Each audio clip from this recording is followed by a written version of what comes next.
clear coat application onto here now is going to be happening. So I've got a reference on the monitor over there and I'm trying to match up the spacing of the letters. So this is about 1.2 mil bigger than the actual decal itself. So here we go, let's get the placement going. It's a bit awkward in that position, so I'm going to have to film it from the side. I hope it doesn't detract too much for you.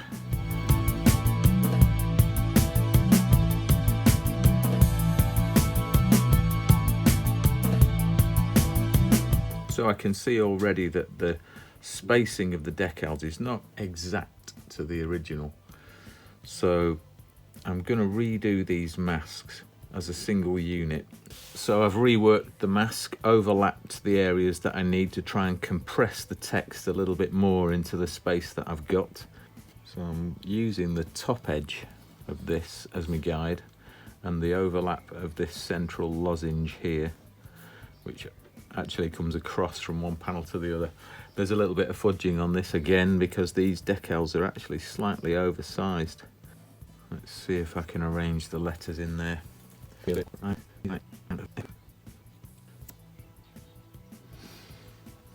Not looking bad. I've got the right spacing on the end of this one and I seem to be pretty good on those, to be fair. I want to keep that spacing from the two clusters around this lozenge, so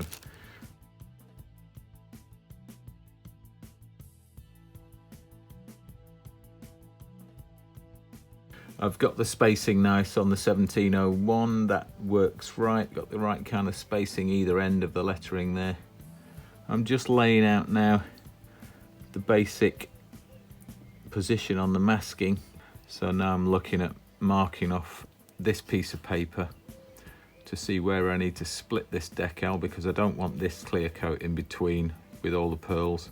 I want a minimal infringement onto the surface with this clear coat. I've reworked that top mask now into two separate sections, so this bit here should still reveal the pearls properly, and I'm going to dissect this decal into pieces, but the alignment there looks to be pretty good. Got the right kind of overlap on the end, so that looks okay. So I'm happy with the placement of the masks for the clear coat on the front section here now. Time to move round to the back. So I think we're about ready to mask off this top and hit it with the first, as thin as I can make it, layer of 2-pack gloss clear.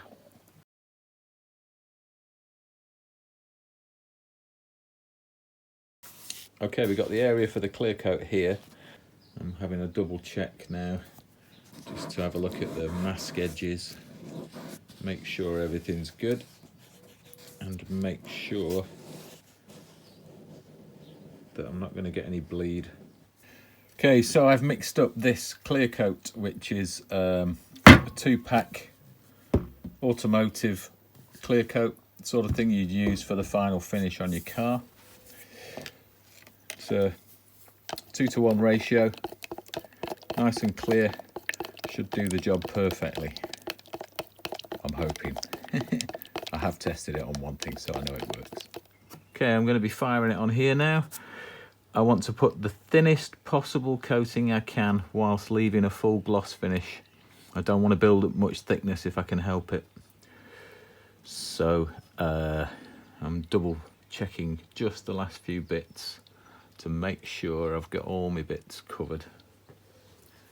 Just going to cover those edges on the rim just in case I get any weird overspray.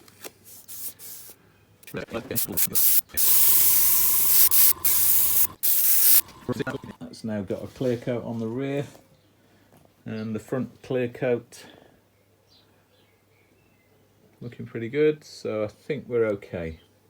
Right, masking off this clear coat now for this writing between these two stripes, and I've got the original decals here which need cutting. There we go. So if I look at the length of that writing, we're just over the edge of this panel here. from the front. So I'm going to mask off that rectangle inside. Then I'm going to cut this section out, and the writing only will be applied between those two red stripes. So I can see now what my length is for that. Time to mask that up. I'm using 3M fine line tape, which is an automotive tape. It's almost transparent, which means I can follow the edge of that line really nicely, because I don't want the edge of the clear coat to be visible if I can help it.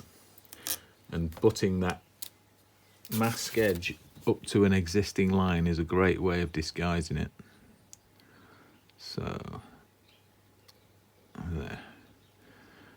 Because this surface on this model is made of texture, so that when you put oblique lighting on it, you really get to see different panels. This is quite crucial that I disguise it in some way. So this is what I'm doing. Gives me a couple of mil each end, that's great. So I'm happy with that. Just straighten this up. And it's just that little thin section that I want to get glossed over, because I need that for the decals to adhere to. Now I'm going to have to get low on this to see the angle. I've got panel lines, yeah, get that in there. Make sure you get your panel lines done. That wouldn't have worked out nice for me, that. Don't forget your panel lines. You can see how they've come shining through now that you've put a gloss coat on it, which is obviously not what we want. Eventually, once the decals are on, that'll go back to being satin or matte. We'll see how it goes. I'm going to put more masking on because I'm not sure about that. I've got to bomb this stuff pretty quick because it cures. If you put a very thin layer on, it'll cure very, very quickly, and you won't get the second wet layer on without building up masses of thickness. So you have to put it on wet first hit, which means you have to put a bit more through the nozzle of the gun than you would like. You can't use it like a normal paint for this, so I've got to be careful.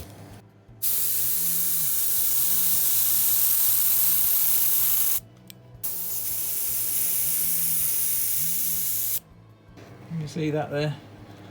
It's not as thick as it looks once it cures, but that should give the decals again a really nice adhesion point in those stripes. So it's looking good. I am not going to flip this over and do the other side until that has cured. I'm going to take my time with this, because if you mess up with 2-pack, it's just a sticky mess and you'll never clean it off anything. What a lot of work for just what appears to be nothing. But the decals are going to love it. So there you go.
So here it is, first time together with the wires internally.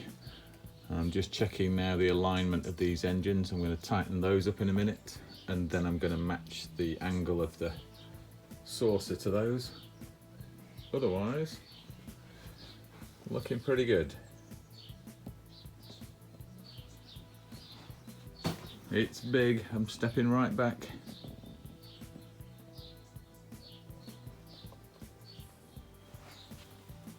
See, the nose is a bit down there. That's got to come up. Everything will straighten up once I get it tightened. So that's the next thing, get it all aligned and tighten the saucer to the body. So just in here, it's a 6mm bolt running right through the assembly. And now, just trying to nip it up to get some kind of resistance on it. It's a bit of a pain because you can't whiz it, because it's pretty difficult to get to, but yeah, it's car mechanic stuff now. Yeah. Oh, I can feel it nipping a little bit now on those plates. So, trying to get this alignment a little nicer up top here. Alright, so we're secure, but we're not solid. So somewhere buried in the back of here is my little compression screw, which I can see up there, which tightens up the pylon into the body. So I'm in position there now. What I've got to do is straighten up the pylon and nip that up, and then get this saucer to align to those, so I know everything's straight before I bolt it hard. So the engines have got to come off again, so that's not a problem. This is just for alignment of this saucer relative to the engines. So yeah, let's get those engines tightened up.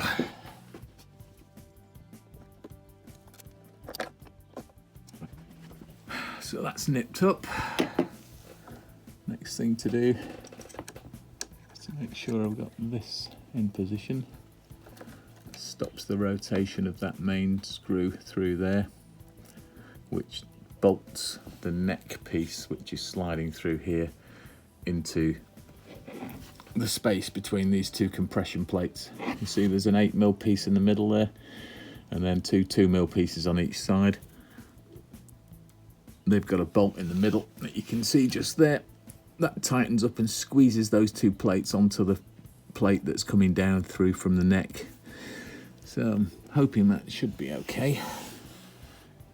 And yeah, looking okay. So what we've got now is a couple of little spacers on that seam at the top there. Just getting that alignment right at the side. Yep, I think we're okay with that. We've got a slight bit of adjustment on the engines to go. I can bring those nose down a touch. So what I'm going to do is nip it up with those two shims in the front, and then hopefully lock it in position. And then I'm going to fill that area with car filler to make a real solid connection. So we're looking pretty good. You can see now in normal light the pearls don't show up at all really, and it just looks like a highly detailed model. It's not until you get the right angle that you get a bit of pearl action going on. So they're super subtle. I've been making a point of showing the pearls on the videos, and you can see them, but you can't see them here, which is absolutely perfect. That's the kind of finish that I want. Doesn't look like there's any pearls on it there. Until you catch them right and you just get a glimpse here and there. So I don't think that's too bad, to be fair. I think it looks along the right lines. So we'll get that saucer clamped up and we'll work on that now.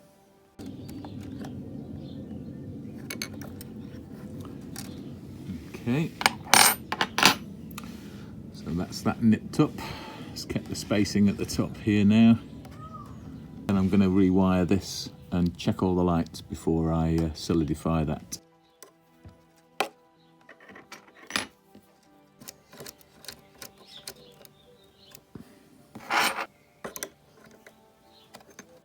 We've got a good solid connection there now to the body, everything moves as one. Now it's a question of getting to under here, sorting the wiring out, making sure that all the lights are working. So not much more to do now until we get to the final assembly. This thing's been put together and taken apart many times in the last few months. So it's really nice to see it finally getting together and becoming one unit. The pearls have almost disappeared, which is perfect. You only see now the subtle detail on the surface when you get close, which is ideal. We're getting there. She's looking good. So, a quick scan over the lighting. We've got the saucer, the little bits. We've got the impulse engine with the grills. We've got the lights around the dish. We've got all the pearls on the top. Notice that they are super subtle. Even though they're put on really heavily, you can't make them out at all until the light catches them. Deflector dish, maybe a bit intense. To the eye it looks okay. This camera's washing it out a little bit. Around the side, what have we got? Arboretum with all the trees inside there. All the body lights. A couple more to do on the neck, but I think that looks pretty good. A little bit of light bleed from around the saucer here, but that's not an issue because that's all going to be filled the next process before the paint. And as for the rest of it, it's looking pretty spectacular, to be fair. You can see all the panels now appearing on the surface. Looks really nice.